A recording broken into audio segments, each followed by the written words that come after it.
Yaqindan buyon xalqarada zo'r bas-munozaraga sabab bo'layotgan Undidor va TikTok haqida Amerika hukumatı qaror chiqarib, 20-sentabrdan boshlab Undidor va TikTokni rasmiy ma'ni qilish haqida qaror olgan. Bu qarorning elinishidagi eng muhim sabab davlat bexatarlik masalasi ekan. Xabarda aytilishicha, TikTokni ma'ni qilish buyrug'i 12 noyabrdan boshlab kuchga ega bo'ladigan bo'lib, bu muddatgacha mazkur appni ishlatishga bo'ladi ekan. Amerika Sud ministrligining boshlig'i Wilbur Ross bu haqda so'z qilib, agar biz aytgan bir qism bexatarlik tadbirlari bu appga o'rnatilsa, buning davomli ishlatilish ehtimolligi bor degan. Wilbur Ross bu vaqtdagi yozma bayonotida o'zlarining Amerika prezidenti Donald Trumpning ko'rsatmasi bo'yicha Xitoy hukumati davom qildirayotgan Amerika xalqining xususiy uchurlarini to'plash qilmishini cheklash, Amerikaning davlat qimmati va demokratiya qimmati tushunchalarini qo'g'dash uchun bu tadbirning e'linganligini alohida ta'kidlagan.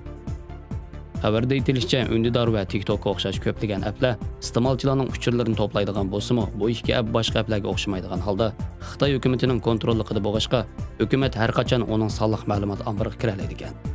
Dal mush sababdan bu applarni tushirgan hamda Amerika tuprog'ida yashayotgan har qaysi kishining xususiy uchuri har vaqt Xitoy kompartiyasining ixtiyorida bo'ldi ekan.